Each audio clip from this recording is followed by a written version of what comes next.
l'Audi Click. Et les vraies retouches Audi sont de retour. Pas seulement à l'intérieur, mais aussi à l'extérieur. Les vrais anneaux Audi en métal, c'est vraiment cool et c'est l'une des choses que j'attendais avec impatience.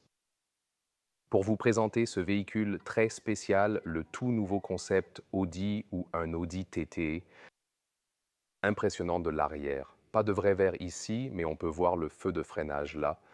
Mais encore plus important, c'est que pour cette critique, j'aimerais vraiment demander à chacun d'entre vous de rester avec moi jusqu'à la toute fin, car il y a tellement de choses à vous dire sur ce véhicule en particulier ici.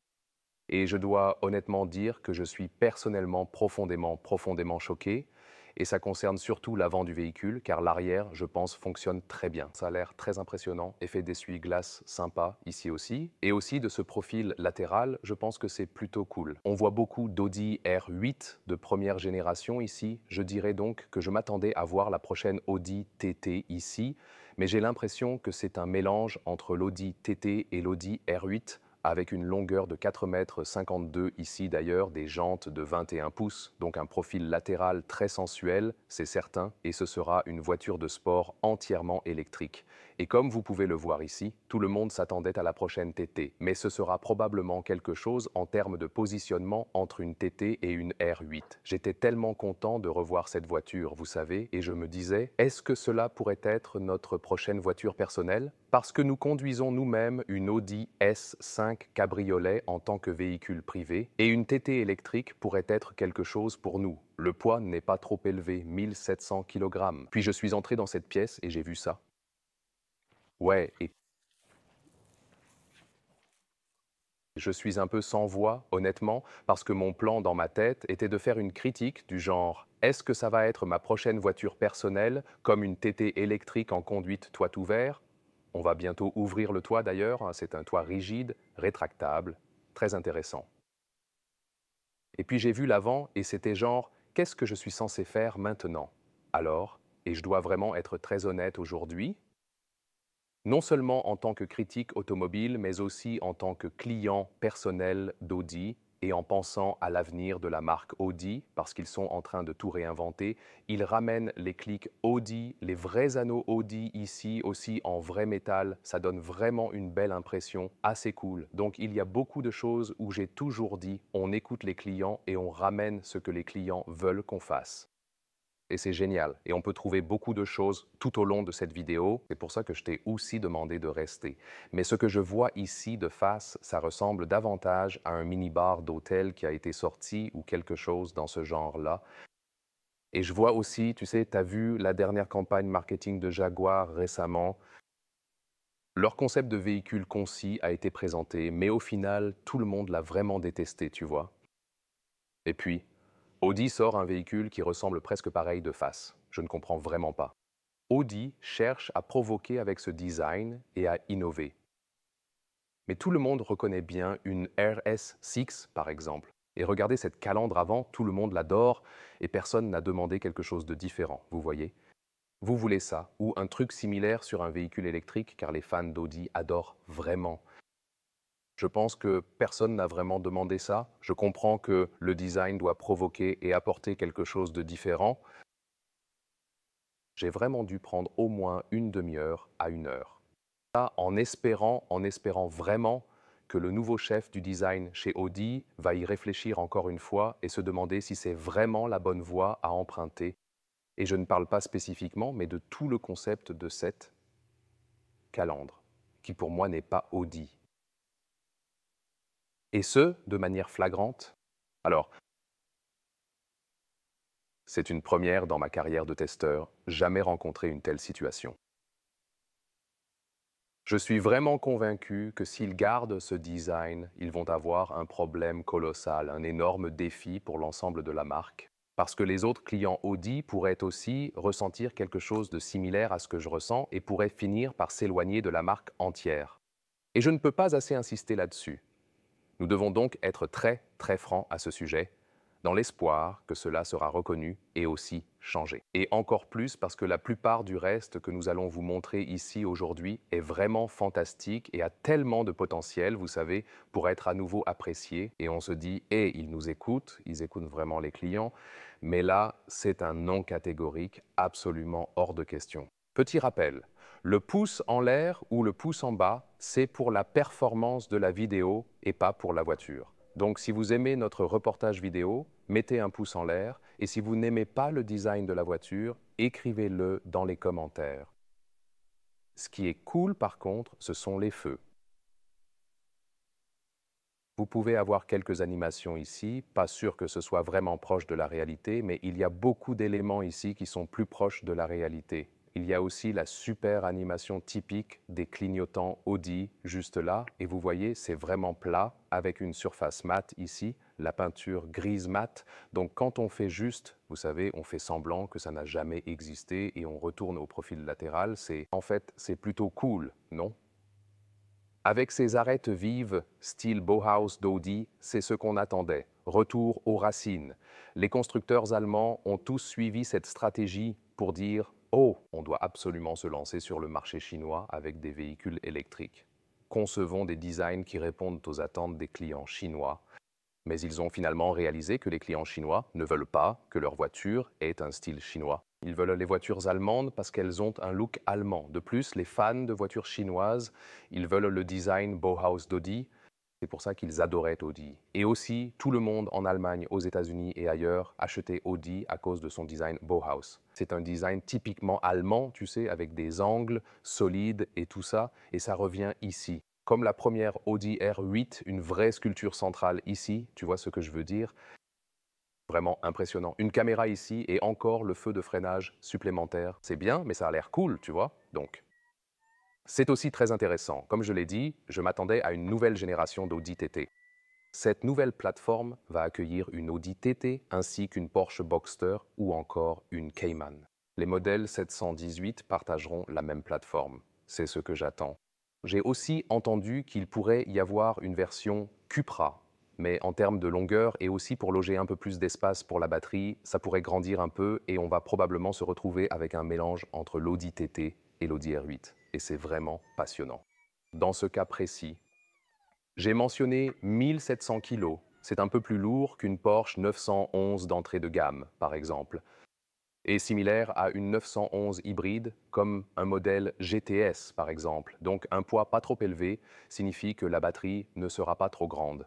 Et c'est l'un des rares cas où ce n'est pas trop grave que la batterie ne soit pas si grande. Tu vois ce que je veux dire? Parce que ça sera typiquement un véhicule secondaire, un véhicule de garage, un véhicule plaisir, et peut-être qu'il n'a pas besoin de faire 1000 km d'autonomie en une seule fois. La batterie doit rester sportive sans en avoir trop. Tu comprends ce que je veux dire? Le poids, c'est ça le point important ici concernant ce véhicule. La version de production sera lancée en 2027 et comme je l'ai dit, une grande partie de ce qu'on voit ici aujourd'hui, y compris dans l'habitacle, est plus proche de la production qu'on ne le pense. Alors une fois de plus, j'espère qu'Audi va repenser cette calandre avant et je ressens vraiment en ce moment qu'échanger avec vous et peut-être aussi partager cette émotion m'aide vraiment parce que, au final, je pensais annuler cette vidéo parce que j'étais trop choqué pour faire le tournage, en fait. Donc, oui, je suis à nouveau dans le rythme du tournage car il y a encore bien plus de choses à venir à l'intérieur que j'aimerais vous montrer maintenant. Donc, traction arrière ou intégrale, juste un tout petit détail avant d'entrer dans l'intérieur maintenant. On peut en fait attraper les roues depuis ici, c'est intéressant ce détail ici. Ils restent toujours droits ou on peut aussi les faire tourner si on veut s'amuser un peu. Et encore une fois ici, de l'aluminium véritable sur ces anneaux Audi. Donc avec ces anneaux Audi, plutôt cool, non? Puis ces portes ici, elles ont comme un mécanisme d'ouverture tactile là. Et elles ont aussi une fermeture douce. Et voilà. Et ici c'est fenêtre. Même si ce n'est qu'un prototype conceptuel à ce stade, elles sont équipées d'une double lamination ici, ce qui est assez impressionnant. Donc j'aime qu'ils fassent attention à ces détails, mais ce n'est pas juste une voiture de salon. Elle peut vraiment rouler et tout est construit en métal solide. Donc ils ont vraiment soigné cet aspect. Maintenant, premier aperçu de l'intérieur, vous voyez un tissu ici et ils expliquent qu'ils ont caché les enceintes en dessous, des leviers de fenêtre classiques aussi avec le clic typique d'Audi. C'est le bouton pour ouvrir la porte de l'intérieur et tout est réduit au maximum une fois de plus pour une simplicité absolue.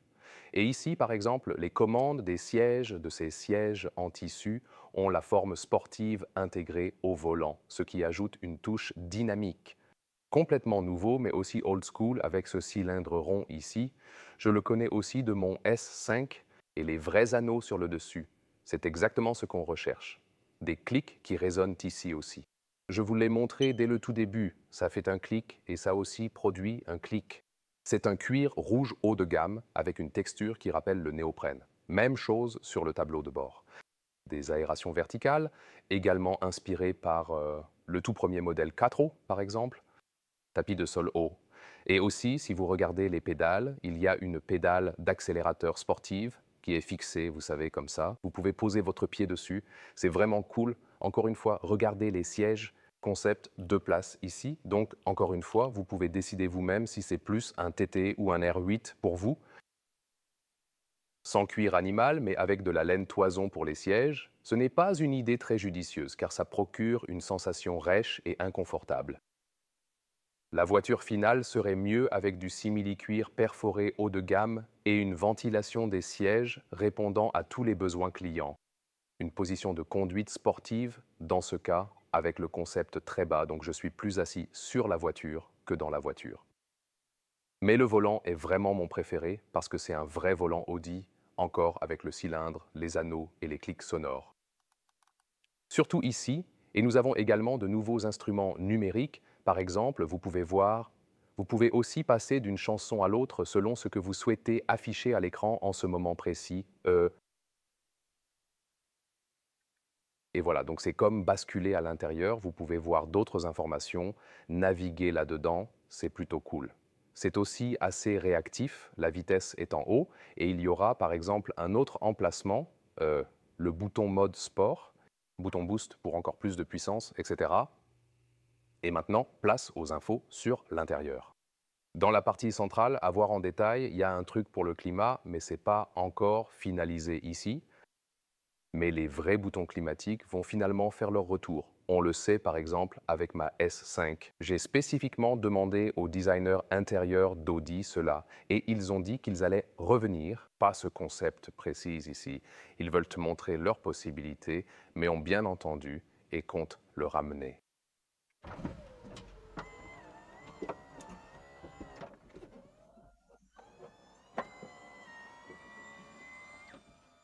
Ça a l'air cool, non? Ça me rappelle plutôt une Porsche Targa, une Porsche 911 Targa. Et je pense que ça symbolise encore un peu ça où ça pourrait aller. Mais la R8 avait aussi un toit souple avec la Spider. Donc, je veux dire, j'adore l'ambiance toit ouvert et bientôt tout ça réduit au strict minimum à l'intérieur. J'espère vraiment qu'il sera équipé d'une capote souple car le toit rigide alourdit considérablement la partie supérieure du véhicule. Et comme la batterie augmente déjà le poids du véhicule, j'aimerais avoir une capote souple légère. En termes d'isolation phonique, c'est vraiment excellent. Je préfère vraiment opter pour cette capote souple. Et oui, voici un premier aperçu de l'intérieur, vous le voyez, et il est vraiment encore plus enthousiasmant. Vous vous souvenez peut-être de certains modèles Audi, il y a peut-être 10-15 ans, peut-être même comme une S8 que je conduisais une fois. Il y avait aussi des écrans qui étaient rétractables. Par exemple, dans la R8, il n'y avait aucun écran. Tout était intégré dans les instruments. Ici, ils y ont pensé. Ce bouton en bas fait parfaitement l'affaire. Voilà. Et maintenant, regardez cette zone ici. Ouh, voilà. Et là, nous avons notre écran, ni trop grand, ni trop petit. Il est parfaitement positionné près du volant, ce qui le rend facile à atteindre sans effort. Alors, pourquoi pas, il intégrera évidemment Apple CarPlay et Android Auto. Intéressante vue de dessus aussi, non? La vue de dessus est vraiment plutôt sympa. C'est sympa, alors pourquoi pas? Et bien sûr, je peux aussi revenir en arrière si je n'en ai pas besoin, si je veux me concentrer sur la conduite, comme sur une route de col alpin ou quelque chose dans ce genre. Ici, ces éléments de l'unité climatique, ils sont intégrés juste là, dans cette couche transparente. Mais ceux-ci, nos designers m'ont confirmé qu'ils seront de nouveau physiques. C'est d'ailleurs ici un élément de décoration avec un éclairage d'ambiance. C'est de la fibre de carbone, mais dans un style différent, et vous pouvez également la voir sur le châssis. Donc, ça ressemble à du bois peint, mais en réalité, ce n'est rien d'autre que de la fibre de carbone. Très intéressant. Et d'autres éléments bougent dans cette console centrale au fait. Donc à l'avant, ce sera un emplacement pour votre smartphone. Je peux donc reposer ma main dessus. Donc j'ai pensé ici, quand je le referme, que vous pouvez y poser votre smartphone tranquillement. C'est un peu caché, mais on peut quand même le voir un peu. Et c'est pareil ici dans cette console centrale. Je peux donc retourner celui-ci ici. Ça me fait penser à un rangement pour des biscuits ou quelque chose comme ça. Tu vois, quand tu as une pile de biscuits dedans ou peut-être des chips, tu vois ce que je veux dire, ces emballages, mais ça pourrait aussi être pour un étui à lunettes de soleil, par exemple. Et encore une fois, tu peux le refermer et tu peux voir ce qu'il y a dedans, mais c'est un peu caché en quelque sorte. Et ouais, dans la version finale, on verra sûrement du rangement à cet endroit ou quelque chose dans ce genre. Les sièges sont assez rigides pour le moment, donc je m'attends aussi à des progrès en termes de confort dans la version finale, mais je pense que dans un grand contraste avec l'extérieur à l'avant, nous avons ici beaucoup d'éléments qui vont vraiment dans la bonne direction, qui disent ouais, cela correspond vraiment à l'idée d'Audi, à l'idée que les fans se font d'Audi, surtout avec le vrai métal, tout anodisé, tout ce que vous touchez est assez cool. Et aussi peut-être offrir la solution de « est-ce que j'ai besoin de voir l'écran ?» Peut-être que je ne le veux pas, vous savez, mais même s'il le fixe, ce n'est pas trop. Une tablette dans votre visage, vous savez, mais parce que beaucoup de voitures que nous voyons aujourd'hui sont comme des écrans et des tablettes partout. Et c'est encore une fois cette réduction, c'est encore toute cette idée de design. Donc j'aimerais vraiment avoir votre avis ensuite séparément. Ce que vous pensez de l'extérieur, de la face avant, mais aussi de cet intérieur, et je ne suis pas sûr que vous l'ayez remarqué, mais dans la récente revue de l'Audi Q3 Sportback, l'une des plus grandes critiques était qu'il y a trop de laque noire piano hautement brillante dans l'intérieur d'Audi, et si vous regardez cet intérieur maintenant, eh bien, comme le compteur de vitesse numérique, il y a une petite bande de fond en noir brillant, mais je pense que c'est au moins dans le trait, c'est vraiment dedans. Léa m'a dit qu'ici, comme le nœud en haut est là où on touche pour actionner les portes, c'est du piano lac haut brillant, mais c'est tout. Dans l'intérieur réel, il n'y a vraiment presque rien d'autre. Alors, c'est une vraie expérience émotionnelle, sans partie de conduite aujourd'hui. Je veux dire, en même temps, je commence un peu à m'y habituer, mais je pense quand même que, ouais, ça ne marche pas à l'avant, je dois juste dire ça. Mais il y a encore de l'espoir, je veux dire. C'est comme un premier prototype, un concept, même s'ils disent que c'est, dans une large mesure, aussi relativement proche de la réalité. C'est donc une voiture de production pour 2027, ce qui signifie que nous verrons en quelque sorte un successeur de la TT ou de la R8 ou un mélange des deux. Nous devrons voir, tu sais, à quoi ça ressemblera. Mais comme je pense aussi que Porsche va sortir la 718, ce sera probablement plus une TT. Ouais, ou quelque chose d'intermédiaire, mais c'est définitivement une voiture excitante, c'est clair, et ce sera aussi très excitant dès que nous pourrons la conduire et vous montrer la version finale. J'espère vraiment qu'ils vont encore réfléchir au design de l'avant. Le côté et l'arrière fonctionnent très bien, et bien sûr, nous avons trouvé beaucoup d'éléments à l'intérieur qui reviennent dans la bonne direction, avec les vraies bagues métalliques Audi, les cliquetis, la réduction du design, un retour au design original Audi, plus allemand, des trous de barre solides. Des lignes simples, vraiment épurées, sensuelles en même temps, mais pas trop arrondies, donc je pense que ça fonctionne très bien et c'est prometteur avec quelques citations du passé et ainsi de suite. Dans ce cas ici, quand tu penses à un roadster électrique, je pense que c'est aussi, comme je l'ai dit, correct que ce ne soit pas un projet de super autonomie. Si tu l'utilises principalement comme une voiture plaisir, alors, encore une fois, j'espère qu'il aura la capote souple pour maintenir le poids un peu plus bas. Et la capote souple, je veux dire, ça a aussi un look cool. Pourquoi un toit rigide? Si tu le laisses dehors, peut-être sous des arbres, c'est plus facile à nettoyer ou à entretenir en hiver, par exemple. Oui, mais encore une fois, je pense que si tu achètes une voiture comme ça, elle aura probablement aussi un garage approprié, pour ainsi dire. Ou quel est ton avis là-dessus? J'attends vraiment tes commentaires avec impatience. Donc oui, je veux dire que j'ai vraiment besoin d'aller me détendre un peu maintenant parce que je suis encore un peu sous le choc. Et je vais digérer tout ça avec vous, bien sûr, dans les commentaires. J'ai tellement hâte de voir vos commentaires, ce que vous pensez de tout le concept du véhicule, surtout de l'avant, mais aussi partagez vos commentaires. Dites-moi tout ce que vous pensez de l'extérieur, de l'exercice à l'arrière, et aussi de l'intérieur et de la réflexion derrière l'avenir d'Audi, et ainsi de suite. Et si vous partagez vraiment ces émotions hyper fortes, comme des directions différentes que j'ai ici avec ce nouveau, ouais, Audi TT, Audi R8, Audi TT R8, peut-être que c'est le nom finalement pour aujourd'hui, et maintenant allez découvrir d'autres contenus récents sur Audi.